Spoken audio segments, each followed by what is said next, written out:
내가 가지고 있는 강점, 내가 가지고 있는 장점을 가지고 하나님을 섬겨라 하는 말을 들어보셨을 것 같습니다. 근데 성경에서 말하는 논지는 사실 그렇지 않습니다. 내가 가지고 있는 약점, 내가 가지고 있는 한계, 내가 극복하고 싶지만 극복이 되지 않는 나의 가장 연약한 부분을 통해서도 하나님을 섬길 수 있다고 말합니다. 세상에서는 강한 자, 이긴 자, 성과를 내는 자, 성취한 자들을 대접하지만 하나님은 그런 식으로 우리를 대하시지 않습니다. 세상에서는 다 성과를 낸 사람들에게 더 많은 연봉을 제시하고 더 좋은 조건을 제시할지라도 하나님은 그런 식으로 우리를 성과급제로 사람들을 다루시지 않습니다. 이것이 하나님의 은혜입니다. 과분한 은혜라고 하는 말은 사실 불필요한 수식어를 쓴 것이죠. 은혜라는 것은 본래 과분합니다. 때로는 이렇게 불필요한 수식어를 써야 되는 이유가 있습니다. 왜냐하면 우리에게 은혜라는 말처럼 많이 사용되고 또 사용하고 있는 말이 없지만 은혜가 더 이상 과분하지 않다고 느끼면서 사용하고 있는 것입니다. 은혜를 받으면 어쩔 줄 몰라야 하는 것이 당연한데 말하자면 은혜를 받았다는 말을 할 수가 없는 것이죠. 감당이 안 되는 것이죠. 은혜라는 말은 아까도 말씀드렸다시피 자격 없는 사람에게 주어지는 선물이거나 호의이거나 사랑이기 때문에 내가 자격이 없다는 것을 인정하는 것이란 말이죠. 그리고 자격이 없다는 것을 스스로가 아는 사람이 제가 지금까지 말하고 싶었던 패자의 정의입니다. 내가 자격이 없는 사람이다 라는 걸 아는 겁니다. 여러분, 사람이 사회적으로 성공을 했기 때문에 꼭 이것을 고백하거나 인정하지 못하는 건 아닙니다. 사회적인 모든 성공과 성취를 이루었을지라도 그것을 고백할 수 있는 사람들이 있습니다. 진정한 패자입니다. 사람이 사회적으로 성공하지 못하고 실패하고 좌절하는 인생을 살아간다고 해서 모두가 또 패자는 아닙니다. 오기와 어떻게 해서든지 자기를 증명하고 싶은, 그러면서도 열등감을 깨치지 못하고 그 안에서 굴욕적인 자신의 모습을 슬퍼하며 한탄하며 살아가는 사람들도 있습니다. 그들은 패자가 아닙니다. 하나님 앞에서 패자는 내가 자격 없는 자라는 사실을 인정하는 것입니다. 하나님 앞에서 말이죠. 사람들 앞에서 이전에 하나님 앞에서 자기를 인정하는 사람입니다. 그런 사람들에게 언제나 하나님은 과분한 존재입니다. 산다는 것이 과분합니다. 이렇게 말하면 좀 이상할지 모르겠지만 자식을 기르는 부모들 중에서 얼마나 자식 때문에 기뻐하는 일만 있겠습니까? 자식 때문에 속상하고 그런 일들 많죠. 그러나 하나님, 우리 자식이 왜 이 모양입니까?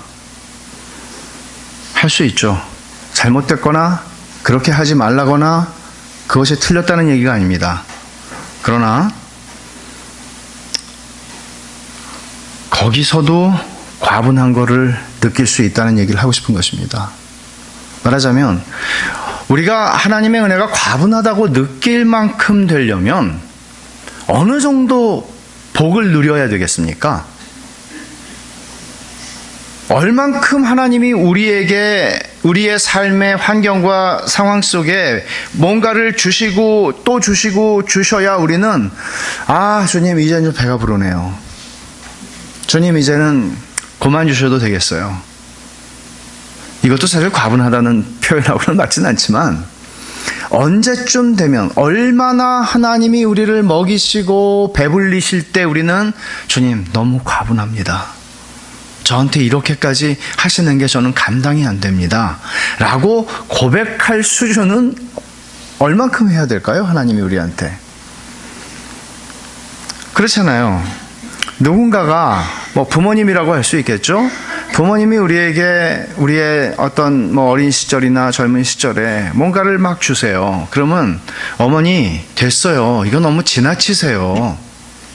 아버지 이제 그만하셔도 돼요. 이미 배불러요. 근데 하나님께서 우리에게 얼만큼 주시면 우리는 주님 이제 됐습니다. 과분합니다. 주님의 은혜가 과분해서 몸둘 바를 알지 못하겠습니다. 라고 말할 수 있는 때는 언제쯤일까요?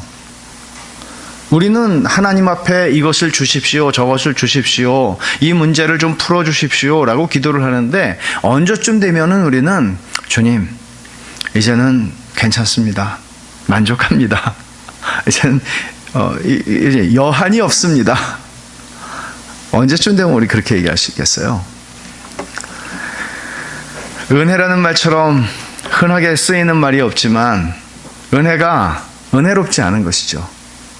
은혜가 과분하게 여겨지지 않는 것이죠. 하나님과 나 사이의 관계를 설정하는 말 중에 은혜라는 말보다 더 정확한 말이 있겠어요?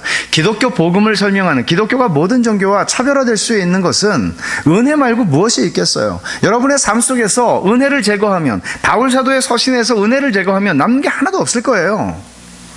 바울 사도의 서신만 그렇습니까? 성경에서 은혜를 제거하면, 우리의 신앙에서 은혜가 제거되면, 교회에서 은혜가 없으면 뭐가 되겠어요? 내 인생에 하나님이 주신 은혜가 없으면 남는 게 뭘까요? 한번 생각해 보셨어요? 바울 사도는 로마서 11장에서 이렇게 고백하죠. 모든 것이 하나님께로부터 왔고 하나님으로 말미암으며 하나님께로 돌아갑니다. 고린도전서 15장에서 이렇게 고백하죠.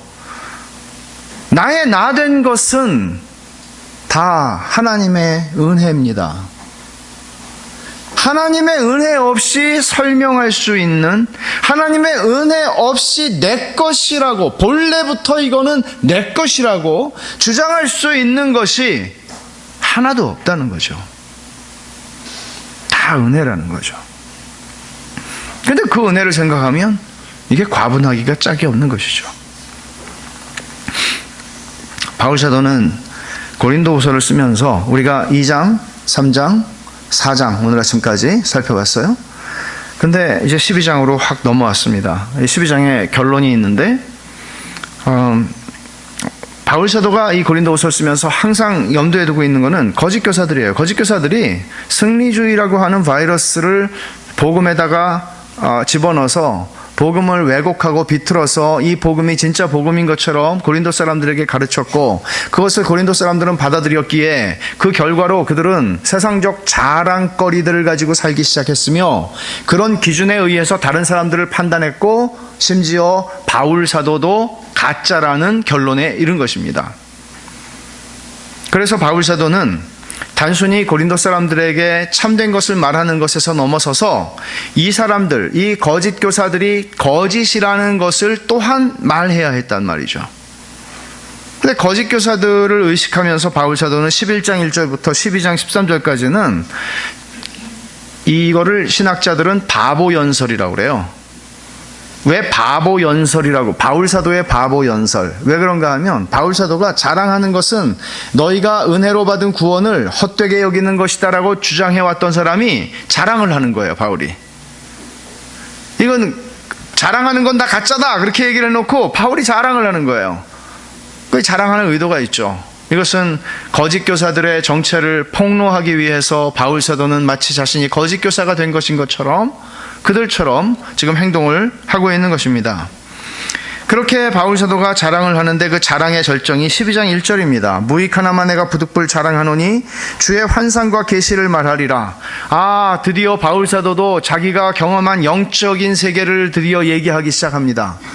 거짓 교사들이 입만 열면 하는 얘기가 자기들이 무화경에 들어가서 하나님을 체험했다, 입신을 했다, 천국에 가서 하나님 보고 왔다, 이런 얘기들을 그들은 걸핏하면 꺼내서 사람들을 기를 죽였습니다. 너희들 중에 하나님을 만나보고 온 자가 있느냐? 너희들 중에 입신해서 하나님 본 자 있냐? 천국 가서 본 사람 있냐? 그러면서 그들은 자신들이 지어낸 거짓말들로 사람들을 현혹시켰습니다.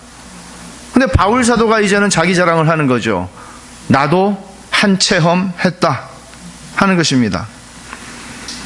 12장 2절에 보면 내가 그리스도 안에 있는 한 사람을 아노니 그는 14년 전에 셋째 하늘에 이끌려간 자라 그렇게 얘기하는데, 어떤 사람 얘기를 하는 것처럼 말하지만 이거는 우리가 그냥 얼른 읽어봐도 이게 바울이 자기 얘기하는 것이라는 것은 너무나 분명해요.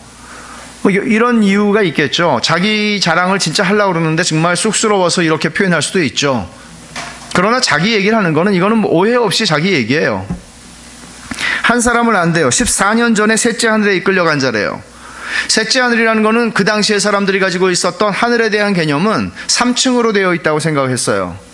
1층 대기권, 2층 성층권, 별들이 있는 하늘 세계죠. 그 다음에 3층 낙원, 하나님 계신 곳. 그러니까 3층 갔다 왔다는 얘기예요. 3층 천이라고 그러죠. 셋째 하늘에 이끌려간 자라. 14년 전이면 바울이 아라비아에 있거나 다소에 있거나 막 안디옥으로 왔을 때였을 가능성이 있습니다. 바울은 지금까지 14년 전에 그런 엄청난 체험을 한 것을 누구에게도 말한 적이 없고 누구에게도 발설한 적이 없었던 것 같습니다. 이런 경험을 하는 것은 흔한 경험은 아닙니다. 적어도 우리가 알고 있는 두 사람이 있는데 한 사람은 사도 요한이고 또 한 사람은 사도 바울입니다. 사도 요한은 그것을 다 기록하라고 했기 때문에 요한계시록에다가 다 썼습니다. 그런데 하나님께서는 바울 사도에게는 거의 동일한 체험을 주셨지만, 환상을 주셨지만 바울 사도는 이것을 이제 처음 얘기하기 시작합니다. 왜냐하면 이 환상은 사람들에게 말하도록, 글로 써서 전하도록 하는 환상이라기보다는 바울 사도가 앞으로 복음을 전하는 과정에서 그가 겪게 될 수많은 환난과 고난 속에서 그 모든 것들을 능히 감당할 수 있게 만들 만한 은혜로운 체험이었습니다. 바울 자신을 위해서 주신 체험이라는 얘기죠. 아까 제가 아침에 말씀드렸지만 모세가 하나님의 영광을 보여주십시오 하고 하나님의 영광을 본 것이 그로 하여금 남은 39년의 광야에서의 이스라엘 백성들을, 그 말 듣지 않는 이스라엘 백성들을 데리고 끝까지 갈 수 있었던 힘이었다면, 바울 사도도 자신이 복음을 전하기 위해서 당해야 하는 수많은 환난과 쉽지 않은 인생의 이 여정을 굴하지 않고 끝까지 올 수 있게 만들었던 것은 어떤 면에서는 하나님께서 그를 부르셨을 초기에 주셨던 큰 은혜의 체험들이었다고 볼 수 있는 것입니다. 그래서 바울 사도는 이런 사람을 내가 아는데 하면서 2절에 하반절에 그가 몸 안에 있었는지 몸 밖에 있었는지 나는 모르거니와 하나님은 아시느니라. 무슨 얘기인지 아시겠죠? 이게 꿈인지 생신지 뭔지 도무지 알 수가 없는 어마어마한 체험이었는데 하나님은 아시겠지라고 말합니다. 우리는 에스겔이 바벨론 강가에서 하나님의 환상을 보게 되었을 때 하나님이 에스겔의 머리 한 모습을 잡고 딱 끌어올려서 주의 영이 그를 예루살렘으로 데리고 간 것을 압니다. 이것이 그가 육체로 끌려간 것인지 영으로 끌려간 것인지 이런 표현과 비슷한 표현이란 말이죠. 3절에 내가 이런 사람을 아노니 그가 몸 안에, 또 말하죠. 몸 안에 있었는지 몸 밖에 있었는지 나는 모르거니와 하나님은 아시느니라. 그가 낙원으로 이끌려가서 드디어 3층 천이 낙원이었다는 것을 명백하게 말합니다. 예수님께서 십자가에서 죽으실 때 회개하는 강도에게 말씀하시기를 내가 오늘 나와 함께 낙원에 있으리라 말씀하신 그 낙원입니다. 낙원으로 이끌려갔습니다. 그리고는 말로 표현할 수 없는 말을 들었습니다. 요한처럼 말로 진술할 수 없는, 말로 표현할 수 없는 어마어마한 환상과 계시를 본 겁니다. 받은 겁니다. 사람이 가히 이르지 못할 말이라고 사도는 또 설명합니다. 5절에서 내가 이런 사람을 위하여 자랑하겠으나 나를 위하여는 약한 것들 외에 자랑하지 아니하리라. 이제 드디어 본색을 드러내고 있는 것이죠, 바울이. 6절까지만 봐도 내가 만일 자랑하고자 하여도 어리석은 자가 되지 아니할 것은 내가 참말을 함이라. 자기 얘기를 한다는 얘기를 하는 거예요. 그러나 누가 나를 보는 바와 내게 듣는 바에 지나치게 생각할까 두려워서 그만두노라. 지금 남 얘기하는 것처럼 제3자처럼 얘기를 해서 지금 자랑하고 있는데, 나는 내가 이런 체험을 얘기한다 하더라도 여러분들이 이 체험 때문에 나를 달리 보지 않기를 원합니다 라고 얘기하는 거예요. 내가 이런 체험을 했기 때문에, 아까 제가 말씀드린 게 뭐예요? 우리가 가지고 있는 지위, 우리가 가지고 있는 우리의 외형적인 세상에서 사람들이 나를 알고 있는 뭐 회장님일 수도 있고요. 뭐 다양하죠. 사장님일 수도 있고요. 이런 내가 가지고 있는 포지션, 내가 가지고 있는 어떤 위치, 내가 가지고 있는 어떤 계급, 이것과 나 자신을 혼동하지 말라고 아까 말씀드렸죠? 동일해요. 바울 사도는 그 입장을 끝까지 가지고 가요. 내가 이런 어마어마한 환상과 계시를 주께로부터 받았다. 그런데 내가 이 얘기를 여러분들에게 한다고 해서 여러분들이 나를 갑자기 와, 바울이 대단한데 그렇게 보지 않기를 바란다는 얘기입니다. 거짓 교사들은 그렇게 해왔죠. 효과가 있었기 때문에 그들은 자기 자랑을 그렇게 많이 했죠. 나는 예언도 한다, 방언도 한다, 하늘나라 갔다 왔다, 여러 얘기들을 그들은 했을 것입니다. 바울 사도는 6절 하반절에서 누가 나를 보는 바와 내게 듣는 바에 지나치게 생각할까 두려워서 그만둔다. 여러분들이 나를 보는 바, 여러분들이 내게 대해서 듣는 바, 그것이 납니다. 여러분들이 내가 형편없는, 정말 별 볼 일 없는 사람이라고 판단하고 보는 대로 나는 그런 사람입니다. 질그릇입니다. 저는 그렇게 얘기하는 겁니다. 말하자면 자기를 증명하기 위해서 바울 사도는 자기가 받은 환상과 계시를 지금 말하고 있지 않다는 것을 명백히 밝히고 있는 것입니다. 그리고는 이제 7절부터는 1인칭으로 갑자기 확 넘어가요. 3인칭으로 내가 어떤 사람 아는데 어떤 사람이 하늘나라 갔다 왔어, 그렇게 얘기하다가 7절에서는 여러 계시를 받은 것이 지극히 크므로 너무 자만하지 않게 하시려고 내 육체에 가시 곧 사탄의 사자를 주셨으니 이는 나를 쳐서 너무 자만하지 않게 하려 하심이라. 결국 자기 얘기하고 싶었던 것이죠. 근데 자기 얘기하고 싶었던 것인데 바울이 하고 싶었던 얘기는 단순히 자기가 환상과 계시를 봤다는 그걸 자랑하려는 것이 아니라 지금 진짜 하고 싶은 얘기를 이제 꺼내는 겁니다. 이 얘기를 꺼내기 위해서 일종의 말을 할 때 우리가 어떤 반전과 같은 효과를 노리는 것이죠. 자기는 지금 환상과 계시에 대해서 내가 이런 셋째 하늘에 올라갔다 왔어, 낙원에 갔다 왔어 라고 얘기합니다.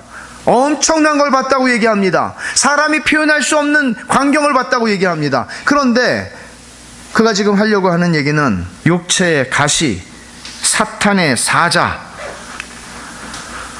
이걸 나는 말하고 싶어서 지금까지 자랑을 좀 했다. 11장부터. 그리고 그 자랑의 절정은 내가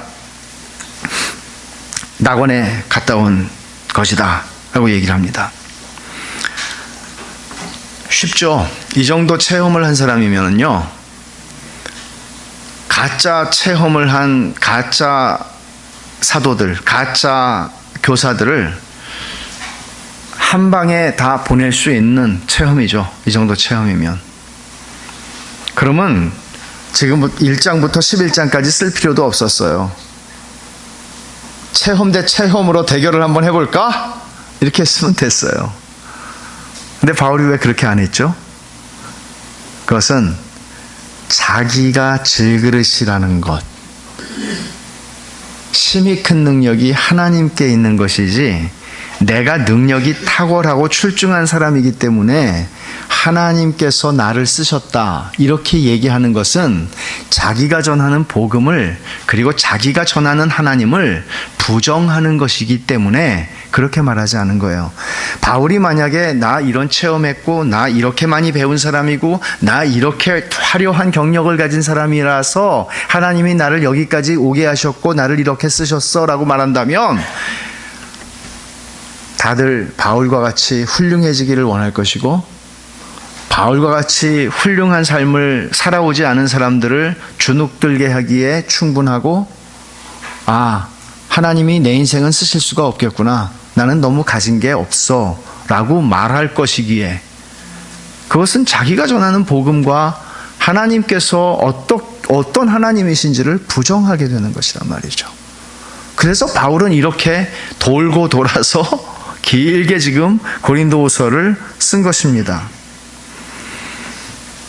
우리가 사람을 판단하는 기준이 무엇입니까? 여러분, 이단에 빠지고 사이비에 빠지고 거짓된 교훈에 빠지는 사람들은 야고보서에서 이른 바와 같이 다 자기 욕심에 끌려 미혹을 받는 것입니다. 내가 원하는 말을 그들이 해주기 때문이라는 것이죠. 내가 원하는 것을 주는 것입니다. 신앙이라고 하는 것은 우리는 착각하기가 쉬워요. 신앙은 내가 아는 것이다. 나는 복음의 도리를 안다. 구원의 도리를 안다. 나는 하나님을 안다. 이렇게 우린 얘기할 수 있습니다. 나는 그래서 하나님을 믿는다. 그러나 신앙이라고 하는 것은 우리가 원하는 것과 관계가 있습니다. 내가 진정으로 원하는 것. 여러분이 진정으로 원하는 것은 정말 하나님입니까? 여러분이 진정으로 원하는 것은 하나님께서 여러분에게 베풀어 주시는 그리스도 안에서 그리스도와 분리될 수 없는 은혜와 축복들입니까? 아니면 그리스도와 분리되어도 상관이 없는 그리스도의 인격과 꼭 붙어 있을 필요가 없는 어떤 것들입니까? 이게 우리의 신앙을 가늠하는 결정적인 요소입니다. 바울 사도는 자기가 이렇게 엄청난 체험, 환상과 계시에 대한 체험의 이야기를 꺼내면서 그것과는 정반대의 대조적인 자기의 치명적인 약점을 드디어 공개적으로 다루기 시작합니다. 육체의 가시, 곧 사탄의 사자라는 것입니다. 적어도 고린도 사람들은 바울 사도를 1년 반 동안 경험했기 때문에 바울이 이 얘기를 할 때 그거라고 아마 알았을 것 같습니다.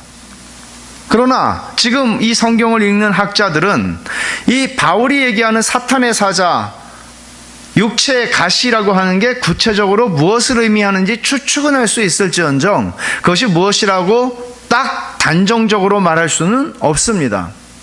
이 학자들은 다양하게 말을 합니다. 추측을 합니다. 여기 사탄의 사자라는 말은 어흥하는 사자가 아니라 이거는 메신저예요. 사탄의 심부름꾼이라는 말입니다. 그러니까 이게 어떤 사람을 일컫는 말같이 보이니까 사람들은 아마 바울 사도를 평생 따라다니고 이렇게 바울을 괴롭혔던 유대인들이라고 보기도 하고, 또 어떤 사람들은 바로 지금 당장 바울의 마음을 후벼 파고 있는 고린도 사람들이라고 생각하기도 하고, 어떤 사람들일 것이라고 생각을 합니다. 그러나 육체의 가시라고 한 걸 보면 바울 사도가 가지고 있었던 육체적인 어떤 질병, 육체적인 어떤 핸디캡 이런 것들이 아닐까라고도 추측을 하죠. 그래서 육체의 가시라는 말은 바울 사도가 눈이 안 좋았다는 것은 상당히 알려져 있는 사실인데 아마 바울이 안질 때문에 고생을 많이 했는데 그걸 가리키는 말이 아닐까. 혹은 어떤 학자들은 조금 더 나아가서 바울이 어떤 간질과 같은 질병을 앓았던 것 같다고 추측을 합니다. 어떻든 바울에게 있어서 이것은 굉장히 외부적인 어려움일 수도 물론 있어요. 왜냐하면 사람이 외부적인 어려움이 그치지 않고 계속 그 고생하는 그런 사람을 보면 사람들은 이렇게 보기가 쉽거든요. 저 사람 이렇게 인생이 고단하나? 하나님이 왜 저 사람을 돌봐주시지를 않나? 이렇게 생각하기 쉽잖아요. 그렇게 만드는 요소가 될 수 있죠. 그러나 한편으로는 바울 사도 자신에게 있었던 어떤 이 내부적인, 내재적인 그런 문제가 아니었을까라고도 볼 수 있을 것입니다. 그게 어떤 것인지 우리가 단정할 필요는 없겠지만 바울 사도는 자기의 치명적인 약점, 복음을 전하는데 치명적인 약점, 이렇게 한번 생각을 해봤어요. 만일 어떤 학자들이 추측하는 것처럼 이것이 어떤 간질과 같은 병이었다면 바울이 복음을 전하다가 그런 현상이 와서 또 누워서 거품을 품는다든지 이렇게 되면 얼마나 하나님의 영광을 가리는 것이 될까? 그렇지 않습니까? 이렇게까지 심하다고 치지는 않아도요. 여러분이나 저나 이런 게 있잖아요. 하나님이 그렇게 전능하시면 당신부터 좀 도와줘서 내가 당신 하나님이 어떻게 도와주시는 거 보고 나 예수 믿겠다고 할 수 있잖아요. 내 인생이 별로 이렇게 보여줄 게 별로 없으면 우리는 그런 소리 들으면 깨갱 한단 말이에요.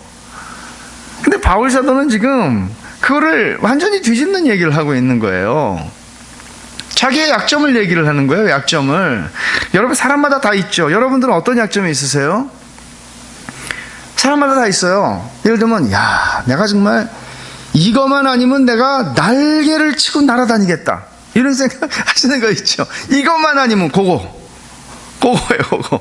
사람마다 그런 게 다 있어요. 근데 바울 사도는 육체에 가시고 사탄의 사자라고 얘기하면서 이게 너무나 힘드니까 바울이 8절에 이것이 내게서 떠나가게 하기 위하여 내가 3번 주께 간구했대요. 바울이 누구예요? 기도하면은 병이 척척 낫고 정말 바울이 기도하면 하나님이 들으시는 그런 대단한 하나님의 사람이었는데 정작 자기의 이 육체의 가시 곧 사탄의 사자를 하나님 없애주시면 내가 주님께 더 영광을 돌릴 수 있겠습니다. 내가 주님을 더 잘 섬길 수 있겠습니다. 이것만 없으면 내가 정말 날개를 치고 날아다니면서 주님을 섬기겠습니다. 이렇게 기도를 했을 거예요. 주님 이거를 좀 제게서 제거해 주세요. 한 번도 기도한 게 아니고 3번을 기도했는데 하나님이 NO 하신 거예요. 안 돼. 내가 이 기도는 못 들어줘. 그러신 거예요. 3번을 기도했는데 하나님이 그의 기도를 거절하셨습니다. 사실은 바울 사도에게 이렇게 기도를 거절하신 것이 우리에게는 얼마나 은혜를 가르쳐 주시는 중요한 교훈이 되는지 알 수가 없습니다. 바울 사도가 3번을 기도했을 때 하나님께서 그것을 거절하시면서 그냥 NO 그러신 게 아니고 설명하세요. 그 설명이 오늘 우리가 읽은 9절인데 내 은혜가 내게 족하도다. 이는 내 능력이 약한 데서 온전하여짐이라. 이 말씀을 이해하는 것이 우리가 신앙생활 하는데 굉장히 중요한 열쇠라고 생각이 돼요. 바울 사도는 아까 7절에서 이렇게 말했어요. 여러 계시를 받은 것이 너무나 커서 지극히 크므로 너무 자만하지 않게 하시려고 하나님이 내 육체에 가시고 사탄의 사자를 주셨다. 이는 나를 쳐서 너무 자만하지 않게 하려 하심이라. 말하자면 하나님이 계시를 주셨는데 그 계시가 너무 커요. 그래서 이런 계시를 받은 사람은 교만해지기가 십상이에요. 왜냐하면 아무도 그런 계시를 본 사람이 없거든요. 그런 계시를 받은 사람이 없거든요. 사도 중에서도 나하고 비견될 수 있는 사람이 없거든요. 근데 바울 사도는 이것이 너무나 큰 계시고 환상이었기 때문에 교만해질 수 없을 길이 없다는 것을 아신 하나님께서는 바울이 교만해지지 아니하도록 육체의 가시를 주셨다는 거예요. 그게 바울 사도가 이 설명, 하나님의 설명, 9절에 있는 설명을 통해서 깨달은 거예요. 그러니 첫 번째 우리의 결론은 이런 결론이 가능합니다. 하나님은 우리에게 계시와 함께 가시도 주십니다. 제가 더 쉽게 표현하면 계시와 가시는 패키지로 주어지는 것입니다. 뚜껑을 열어보니까 2개가 같이 있어요. 우리 인생에 하나님께서 주시는 계시나 환상이라고 말할 수 있는, 말하자면 정말 내가 교만해지지 않기가 힘들 정도로 주신 게 있어요. 그런 게 사람에게는 또 있어요, 보면. 근데 그것만 있었더라면은 내가 정말 너무 교만하고 건방지고 밥맛이 떨어지는 사람이 됐을 건데 하나님께서 나에게 육체 가시도 함께 주신 바람에 내가 좀 고개를 들라고 그러면 하나님이 야, 너 거기 괜찮니? 그러면 고개가 수그러지는 거죠. 너 거기는 안녕하니? 그러면 고개가 숙여지는 거예요. 교만을 할 수 없게 하는 거예요, 하나님이. 건방지게 만들질 않으세요, 자기 자녀를. 여러분의 자녀가 막 건방진 사람이 되면 여러분이 부모로서 그걸 가만히 보고 계실 수 있어요? 야, 너 그렇게 어디서 그렇게 건방지니 너? 네가 잘난 게 뭐가 있어서 건방지니? 사랑하는 아버지께서 당신의 사랑하는 자녀들의 건방진 거를 어찌 보실 수 있어요? 우리를 잘 기르시고 싶으신데. 그러니까 계시도 주시는데 계시를 주시는 하나님은 우리에게 가시도 주신다니까요. 가만히 생각해 보세요. 다 있어요, 사람이. 다 있어요. 근데 가시는 자꾸 어떻게 해서든지 막 지워버리고 없애버리고 묻어버리고 싶죠. 계시를 가지고 날아다니고 싶죠. 근데 하나님이 그렇게 우리에게 그렇게 하시잖아요. 계시와 가시는 패키지로 온다, 같이 온다 하는 거예요. 근데 여기서 육체의 가시 곧 사탄의 사자라고 했는데 이 사탄의 사자라는 말을 가만히 생각해 보세요. 사탄의 메신저예요. 사탄의 심부름꾼이에요. 육체의 가시가. 그럼 이거는 주어가 뭔가를 보세요. 하나님이 주어예요. 내 육체에 가시고 사탄의 사자를 주셨다. 사탄이 준 게 아니고 하나님이 주셨어요. 그러면 내 육체에 가시, 내가 가지고 있는 치명적인 약점, 내 인생의 그 약점은 내가 지금 가지고 있는 어떤 핸디캡일 수도 있고요. 내 인생의 경력일 수도 있어요. 내가 내 인생에서 이것만 지워버리면 정말 내가 얼마나 좋을까. 이런 것일 수도 있고 그 어떤 것일 수도 있는데 바로 그거 사탄의 사자라고 그러는데 하나님이 주셨다는 거잖아요. 그러면 이 육체의 가시, 우리의 치명적인 약점은 사탄이 준 겁니까? 하나님이 준 겁니까? 욥을 생각해 보면 쉽죠. 하나님이 허락하시는 한도에서 사탄에게 욥을 건드릴 수 있도록 하나님께서 허락하셨던 것이죠. 목적이 다르죠. 사탄은 이 약점을 통해서 나를 절망하게 하고 낙심하게 하고 포기하고 인생을 포기하고 싶게 만들 도구로 육체의 가시를 주지만 하나님은 우리를 교만하지 않게 하시고 우리를 겸손하게 하시며 하나님의 은혜를 누리게 하시는 도구로, 우리의 성화의 도구로 육체의 가시를 허락하시는 것입니다. 좋은 건 하나님이 주시고 나쁜 건 사탄이 준다, 이런 식의 이원론으로 성경은 설명하지 않습니다. 모든 것이 하나님의 주권적 섭리 안에서 일어나는 일이지, 우리 인생에서 하나님의 주권적 섭리를 벗어나서 일어나는 일은 단 하나도, 우연히 일어나는 일은 절대로 없습니다. 육체의 가시에 바울 사도는 너무나 힘들었기에 이 육체의 가시를 없애달라고 했지만 하나님이 없애주시지 않으면서 하신 이 설명은 바울에게 또 하나의 깨달음을 주게 되는데, 그것은 이 육체의 가시의 존재는 어떤 사람들이 판단하는 것처럼 하나님이 나와 함께 하시지 않는 증거가 아니라 하나님이 나와 함께 하시는 증거라는 거예요. 사람들은 그러죠. 아니, 하나님이 당신 안 도와줘요?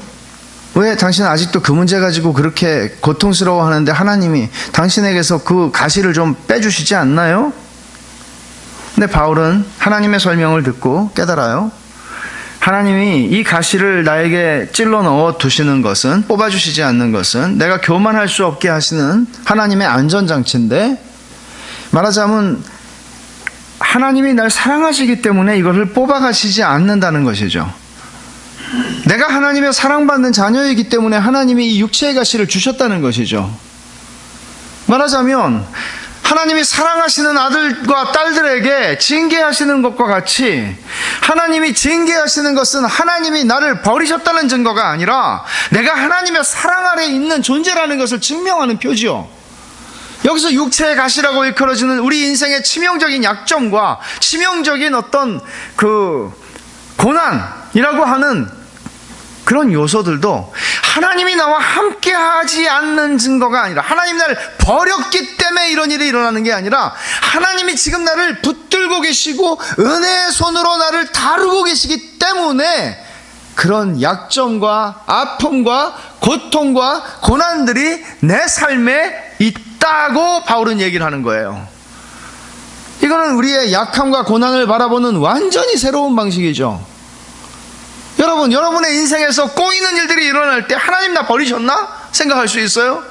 하나님이 왜 내가 기도해도 안 들어주시나? 생각할 수 있어요? 하나님이 이 기도를 안 들으시나? 생각할 수 있어요? 그런데 바울은 오히려 그것이 하나님이 나와 함께 하시는 증거라는 거예요. 나의 약함이, 나의 고난이. 이거는 굉장한 관점의 변화죠. 저는 이런 말을 들은 적이 있는데요. 우리 교회에 와서 1년, 2년 지나가지고 한번 우리 그동안 하나님의 은혜에 감사한 걸 좀 나눠보자고 했더니 어떤 분께서 말씀을 들으면서 가난이 죄가 아니라는 것을 깨닫게 돼서 너무 감사하대요. 감사하죠. 감사한데 화가 났어요. 도대체 누가 가난이 죄라고 그런 거죠? 성경이 가난이 죄라고 그랬나요? 도대체 누가 그런 얘기를 했을까요? 가난한 것도 고통스럽고 힘들고 불편한데 그걸 죄라고 얘기를 해요? 그게 하나님이 나와 함께 하시지 않는 증거인가요? 우리의 실패, 우리가 원하는 것이 이루어지지 않는 상태에 오래도록 머무는 것, 이런저런 우리들의 약점이 얼마나 우리는 힘든 것입니까? 그런데 말합니다. 너 기도 안 해서 그래. 정말 성경이 그렇게만 말하는 것일까요? 우리가 하나님의 말씀을 바르게 깨닫지 못하고 바르게 알지 못하면 이런 거짓 교사들의 가르침 속에 농락당하게 되고 고통을 겪게 되는 것입니다. 저는 대한민국의 가난이 죄라고 이해하는 사람들이 적지 않으리라 생각합니다. 왜냐하면 승리주의의 논리이기 때문입니다. 가난이 죄라고 꼭 집어서 말하지는 않을지라도 승리주의라고 하는 이 세상의 정신은 그렇게 말하고 있거든요. 그리고 승리주의에 감염된 복음은 그렇게 논리적인 귀결을 가지게 되어 있단 말이죠. 똑같이 시험을 봐서 한 사람은 되고 한 사람은 되지 않으면 된 사람은 은혜를 받은 사람이고 되지 않은 사람은 은혜를 못 받은 사람입니까? 과연 그렇습니까? 우리의 아이들이 대학에 진학할 때 좋은 대학에 척척 붙는 아이들은 은혜를 받은 것이고 재수를 하고 삼수를 하면 은혜를 못 받은 것입니까? 성경이 정말 그렇게 말하나요? 성경을 우리가 한 번이라도 제대로 읽어봤다면 그렇게 말할 수 있을까요? 속을 수 있을까요? 천만의 말씀이죠. 바울 사도의 기도와 하나님의 응답 사이에 하나님이 주시는 이 설명 중요합니다. 내 은혜가 내게 족하다. 바울이 생각할 때 이거 족하지 않은 거거든요. 부족한 것이죠. 육체의 가시가 제거돼야 하나님 이제는 주의 은혜가 족합니다. 여호와는 나의 목자시니 내가 부족함이 없습니다. 고백할 준비가 돼 있어요. 이 가시만 제거해 주시면. 근데 하나님은 가시를 놔두시고서 내 은혜가 너에게 충분하다 말씀하세요. 섭섭한 얘기죠. 나는 안 충분한데 하나님이 충분하다고 하시니까 섭섭하죠.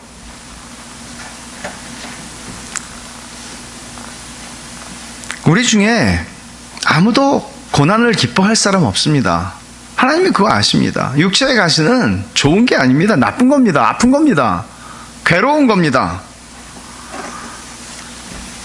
그런데 바울의 기도만 하나님이 거절한 게 아니에요. 예수님의 기도도 3번 기도하셨는데 거절하신 게 있어요. 예수님의 기도, 성자 하나님의 기도도 겟세마네 동산에서 기도하신 것을 거절하셨어요. 여러분, 이 설명 내 은혜가 내게 족하다 이는 내 능력이 약한 데서 온전하여짐이라, 이 말씀은 고린도후서의 절정입니다.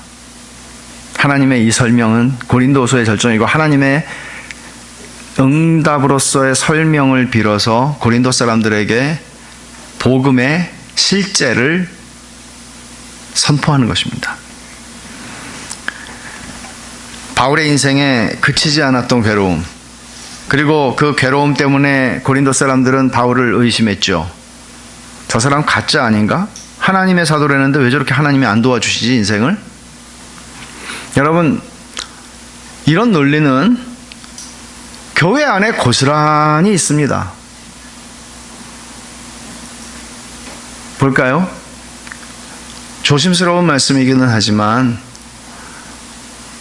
큰 예배당을 짓고 사람들이 많이 모이면 거기에는 뭔가 하나님의 함께 하시는 증거처럼 사람들은 쉽게 생각합니다. 하나님이 도우시지 않으면 이렇게 되겠어요? 라고 합니다. 그러나 그 말은 성경적으로 성경에서 승인할 수 있는 말일까요? 그렇지 않습니다.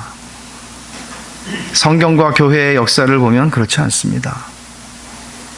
우리는 뭔가 우리의 성공을 통해서 하나님의 함께 하시는 증거를 나타내고 싶어 하지만 하나님은 꼭 그런 방식으로 우리가 생각하는 것처럼 우리에게 일하시지는 않습니다. 그래서 저는 패자들을 위한 복음이라고 하는, 패자들의 복음이라고 하는 것은 우리들은 늘 승자, 그 노래도 있잖아요. Winner takes it all. 승자 독식입니다, 우리말로. 승자가 다 먹는 겁니다. 좀 논아 먹어야 되는데 혼자 다 먹습니다, 승자가. 복음도 승자가 다 먹습니다. 교회에도 승자 독식의 원리가 교단에도 있고 교회 안에서도 일어납니다.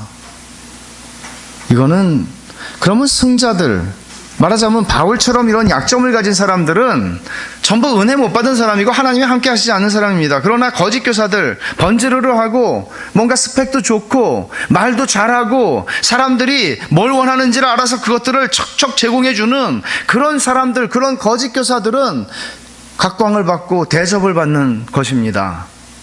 그래서 11장 20절에 보면 바울사도 이렇게 얘기하죠. 11장 20절을 한번 보세요. 누가 너희를 종으로 삼거나 잡아먹거나 빼앗거나 스스로 높이거나 뺨을 칠지라도 너희가 용납하는구나. 무슨 얘기인지 아세요? 거짓 교사들이 이렇게 하고 있단 말이에요. 고린도 사람들에게 너희를 종으로 삼아요. 이렇게 해라 저렇게 해라, 마치 종교적인 권력을 이용해서 그렇게 협박하고 공갈하고 그렇게 한다고요. 좌지우지한다고요. 재산 갖고 오라고 그러고 여기 뭐라고 그래요? 종으로 삼거나 잡아먹거나 빼앗거나 스스로 높이거나 너희의 뺨을 칠지라도 너희가 용납하는구나. 근데 진짜 사도인 바울에게는 이거 가짜구나 라고 본다고요. 이런 게 오늘날에도 있다니까요. 통일하다니까요. 여러분, 이게 얼마나 슬픈 얘기예요. 우리가 은혜를 제대로 받았다면 어떻게 이렇게 이런 방식의 생각 속에 조금이라도 머무를 수가 있겠습니까? 고린도 후서의 이 말씀을 고린도 후서 1장부터 이번에 제가 물론 다 다루지는 않지만 4번에 걸쳐서 다룬 이 말씀들만을 보더라도 이게 고린도 후서만의 말씀입니까? 아니요. 창세기부터 요한계시록까지 성경을 관통하고 있는 메시지가 이런 메시지입니다. 복음은 패자들을 위한 것입니다. 잘난 척하기를 좋아하고 자기 증명하는데 자기의 모든 에너지를 사용하는 사람들에게 복음은 의미가 없습니다. 복음까지 이용해서 내 자랑을 하려고 하는 사람들에게 복음은 구원하는 능력이 아닙니다.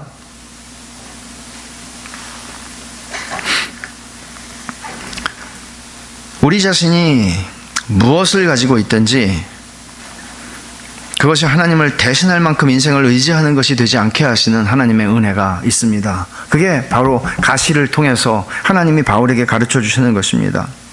내 능력이 약한 데서 온전해진다는 말씀이 무엇입니까? 바울이 자신만만하다면, 바울이 자신만만하고 바울이 나는 모든 것을 가졌고 모든 것을 갖췄고 하나님이 나 말고 쓸 사람이 어디 있어? 라고 말한다면 그것이야말로 하나님께서 그를 쓰실 수 없는 조건인 것이죠. 모세가 자기가 자신만만했을 때 하나님 쓰시지 못했다고요. 그러나 그의 기운이 떨어지고 노쇠하고 80이 될 때까지 40년을 광야의 미디안 광야에서 무명의 세월을 목자로서 보내야 했을 때 그의 인생의 가장 밑바닥에 내려갔을 때 인간적으로 자기 자신에게서 기대할 수 있는 기대에 실오라기 같은 기대마저 다 끊어져 버렸을 때 하나님이 모세야 부르신다고요. 이게 우리 인생이에요. 우리 자신만만하죠. 청년 때 자신만만했죠. 그러나 인생을 통해서 여러분 무엇을 배우십니까? 무엇을 배우세요? 여전히 자신만만한 걸로 사시겠습니까? 얼마나 은혜로운 것인지 하나님께서 우리를 늙음으로 인도하신다는 것은 생각해 보십시오. 우리가 나이가 20살 때부터 50살에, 50살부터 80살에 우리의 육체적인 강건함은 더 넘치고, 우리의 지적인 능력은 더 탁월해지고, 우리의 기억력은 더 좋아지고, 우리가 죽을 때까지 우리의 능력이 계속해서 증대된다고 한번 생각해 보십시오. 숨 막히죠. 우리가 겸손할 수 있는 기회를 주시는 것 아닙니까? 자신만만함에 그 자기를 의지하는 그 알량한 자기 자신에 대한 신뢰를 하나님이 꺾으시는 자연적인 과정을 통해서, 하나님의 은혜가 아닙니까? 이것은 은혜죠. 젊은 사람들은 무슨 말 하는지 못 알아듣겠지만은, 그러나 이런 은혜는 여러분들에게도 와요. 심각한 질병 때문에 건강을 잃었어요. 남들이 말하는 행복한 가정도 이루지 못했어요. 물질과 소유의 면에서도 그다지 가진 게 없어요. 근데 하나님의 은혜가 족하다고 고백하는 거예요. 이게 진짜예요.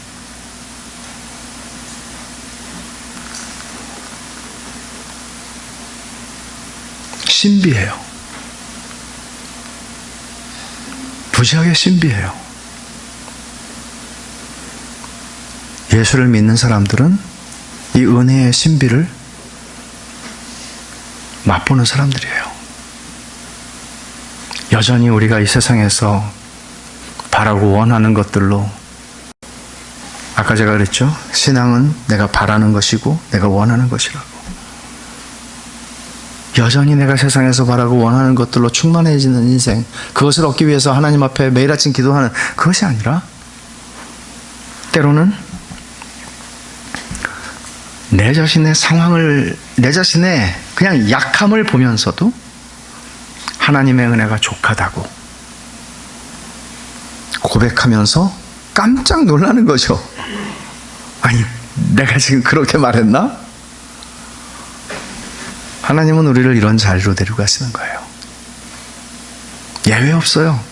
당신의 사랑하는 자녀들을 향해서 하나님은 이런 자리로 데려가세요.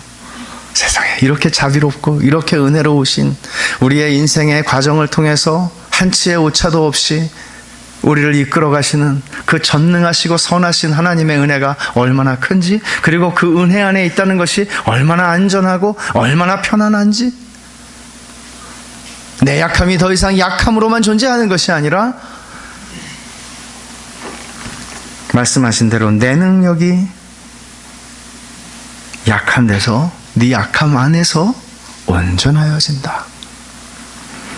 그래서 바울 사도가 이 말을 알아들었어요. 하나님이 하신 말씀을 알아들었기 때문에 그 증거가 뭔가 하면 10절 하반절에, 그러므로 도리어 크게 기뻐함으로 나의 여러 약한 것들에 대하여 자랑하리니, 그러는 거예요. 세상에 약한 걸 자랑하는 사람이 어디 있습니까? 바보입니까? 근데 바울은 알아들었어요, 하나님의 말씀을. 그리고 육체의 가시를 자랑하고 육체의 가시 때문에 기쁘대요. 역설적인 표현이에요. 물론 그 자체가 기쁠 수는 없어요. 그러나 이 약함 때문에 내가 주님을 더 붙잡고, 이 약함 때문에 내가 주님의 은혜가 아니면 못 산다고 생각하고 주님께 의지하고, 이 약함 때문에 나를 겸비하고 나를 낮추게 하시는 그 하나님의 은혜에 감사하며 기뻐하며 그 약함을 자랑할 지경으로. 이 말은 우리의 실패가 하나님의 실패가 아니라는 것이죠. 세상에서 여러분들의 인생의 실패가 하나님의 실패는 아닙니다. 하나님은 그 실패 너머에 계십니다. 아니, 그 실패 안에도 계시고요. 그 실패를 주관하십니다. 인생 역전이 아니라 하나님은 우리의 망해서 꼬꾸라지는 일이 있어도 우리를 다시 세우십니다. 아니, 다시 세우는 게 아니고 그 망함을 통해서 하나님의 일을 이루십니다. 바울은 9절 하반절에서 이는 그리스도의 능력이 내게 머물게 하려 함이라 얘기합니다. 자기가 자랑하는, 약함을 자랑하는 이유, 그리스도의 능력이 내게 머물게 하려 함이라. 내 약함이 뻥 뚫린, 내 인생에서 뻥 뚫린 공허한 공간이 아니라, 내 약함이라고 하는 이 큰 약함이, 이 공간이 그리스도의 능력으로 채워진다는 거예요. 그리스도의 능력으로 내 약함이 크면 클수록 그리스도의 능력이 내 안에 충만해지는 거예요. 바울은 이거를 배운 거죠. 여러분이 내가 약할 그때의 곧 강함이라고 10절에 바울사도 고백하는데, 그러므로 내가 그리스도를 위하여 약한 것들과 능욕과 궁핍과 박해와 공고를 기뻐하노니. 정말 세상에 누가 이런 걸 기뻐할 수 있어요? 우리는 강한 것과 우리가 소유한 것과 성공한 것과 성취한 것과 이룬 것과 이런 것들을 자랑하리니라고 말할 수 있는데, 바울은 여기 자랑할 만한 거 하나도 없는데 왜 자랑한대요? 기뻐한대요. 왜냐하면 이는 내가 약한 그때에 강하기 때문에. 여러분이 이는 내가 약한 그때의 강함이라는 이 고백을 모르면 여러분이 복음을 잘 모르는 겁니다. 여러분이 교회를 몇 년을 다녔던 상관없이 이 고백을 모르면 여러분은 아직 복음을 잘 모르는 것입니다. 하나님을 잘 모르는 것입니다.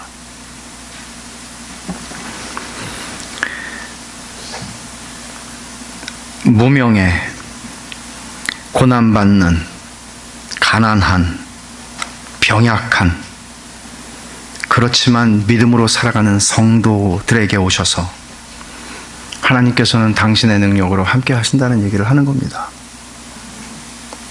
세상적으로 내세울 게 하나도 없는데 난 믿음밖에 없어요. 맞아요. 다 가신 것이에요. 그 얘기를 하는 것입니다. 복음은 세상에서 성공한 사람들만의 복음이 아닙니다. 세상에서 성공했든 성공했든 실패했든 상관없이 하나님 앞에서 은혜 없이는 나는 못 삽니다. 이 고백하는 사람들이에요. 이는 내가 약한 그때의 강함이라. 이 고백하는 사람들, 이게 패자예요. 성경적 패자예요. 그래서 11절부터 조금만 더 보면, 내가 어리석은 자가 되었으나, 이제 바울이 얘기하죠. 내가 지금까지 자랑하느라고 바보 같은 자랑을 했다는 얘기예요. 너희가 억지로 시킨 것이니 내가 이렇게 해가지고 이렇게 하지 않을 수 없게 너희가 만들었다. 나는 너에게 칭찬을 받아야 마땅하다. 내가 아무것도 아니나 난 나땡이다. 아무것도 아니다. 근데 지극히 크다는 사도들보다 조금 더 부족하지 아니하니라. 지극히 크다는 사도가 누굴 얘기하나 하면, 아마도 바울 사도가 지금 고린도 사람들이, 와, 이 사람은 진짜 사도입니다. 이 사람을 보세요. 이분은 능력이 있습니다. 공부도 많이 했습니다. 이분은 말도 잘합니다. 설교를 엄청나게 잘합니다. 이런 사도들. 근데 사실 가짜들. 그들보다 내가 못하지 않다. 조금 더 부족하지 않다. 12절에 사도의 표가 된 것은 내가 너희 가운데 모든 참음과 표적과 기사와 능력을 행한 것이라. 근데 여기 제일 먼저 뭐라고 그래요? 참음, 인내하고 견딘 거. 이게 사도의 표래요. 만사가 형통한 것 같이 보이는, 외면적으로 보면 만사가 형통하는 것 같은 성공하는 목사들이에요. 여기 가짜들이. 고린도 교회 사람들이 그들이 볼 때 너무 커 보이는 목사들이에요. 교사들이에요. 그런 사도들이에요. 근데 바울 사도가 말해요. 내가 지금까지 견디고 참고 인내하고 살아온 거, 이건 중요한 사도의 표입니다. 여러분 생각할 때 하나님이 안 계시고 하나님이 날 도와주시지 않고 내가 하나님의 사도가 아닌 증거가 아니라 하나님의 사도의 증거입니다. 13절, 내 자신이 너희에게 폐를 끼치지 아니한 일밖에 다른 교회보다 부족하게 한 것이 무엇이었느냐? 너희는 나의 이 공평하지 못한 것을 용서하라. 바울 사도는 그들에게 요구할 수 있었지만 요구하지 않았습니다. 바울 사도는 자기의 권리를 다 쓰지 않았습니다. 그러자 사람들은 바울을 가리켜 이렇게 비아냥댔습니다. 고린도 교회는. 뭐가 저 사람 우리한테 돈을 좀 요구할 만한, 그 당시 사람들은 어떤 선생들이나 일반적인 것이 그들에게 가르침을 주고 가르침에 대한 보수를 받는 것이 일상이었는데, 바울은 그걸 요구하지 않으니까 사람들은, 아, 이 사람 뭔가 캥기는 게 있구나, 뭔가 찜찜한가 보구나, 그렇게 판단을 한 겁니다. 여러분, 오늘날 우리가 신앙생활을 하면서 사람이기 때문에 우리는 다 강하기를 원합니다. 승자가 되고 싶습니다. 그러나 승자가 되기를 원한다고 해서 다 승자가 되지는 않죠.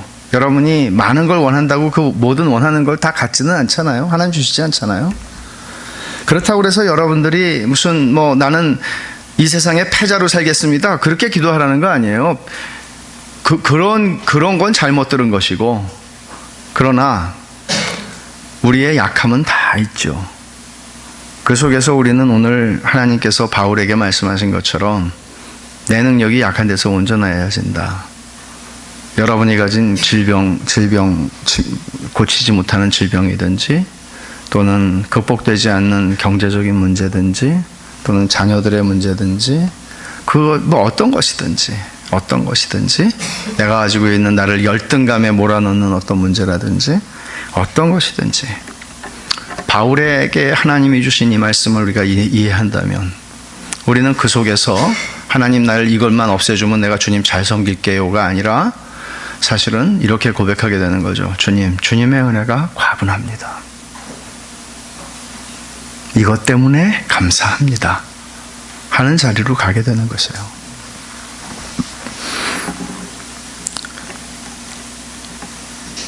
그걸 여러분들과 제가 하나님이 우리의 인생에 허락하시는 모든 줄로 재어주신 구역, 시편 16편의 표현대로 그것이 실로 아름다운 곳에 있도다. 우리를 너무나 잘 아시는 하나님께서 우리에게 주신 인생의 모든 삶의 자리, 하나님이 우리에게 허락하신 것입니다. 그 속에서 주님의 은혜가 과분합니다. 고맙습니다.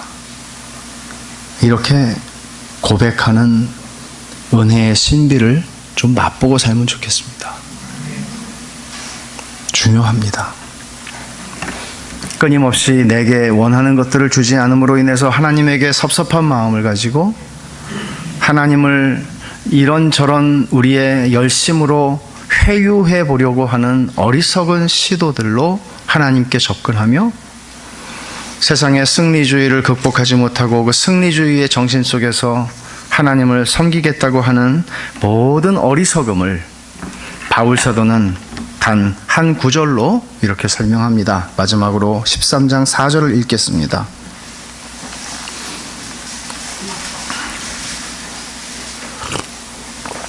같이 읽죠. 그리스도께서 약하심으로 십자가에 못 박히셨으나 하나님의 능력으로 살아계시니 우리도 그 안에서 약하나 너희에게 대하여 하나님의 능력으로 그와 함께 살리라. 예수님은 하나님이신데 약하심으로 십자가에 못 박혀 죽으셨습니다. 우리의 주님은,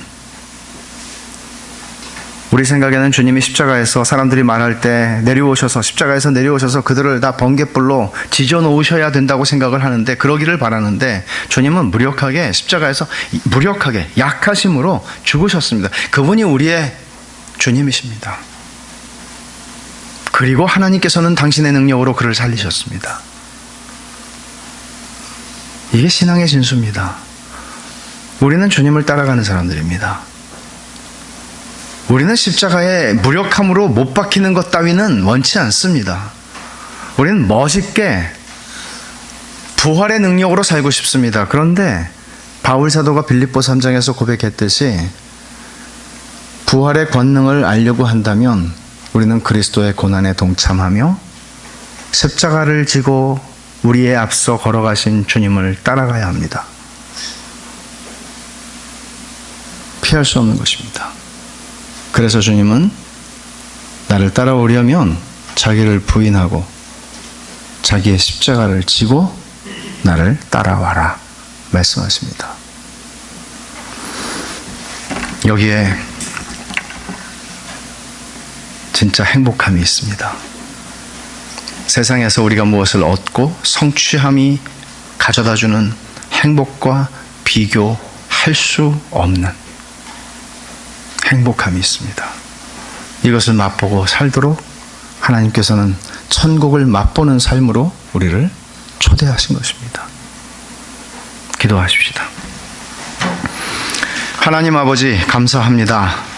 3일 동안에 하나님께서 저희 가운데 주신 말씀을 저희의 심령에 새겨주셔서 하나님의 과분한 은혜를 저희들이 평생에 살며 맛보고 이 신비를 알고 고백하며 증거하며 살게 하여 주시옵소서. 예수님의 이름으로 기도하옵나이다. 아멘.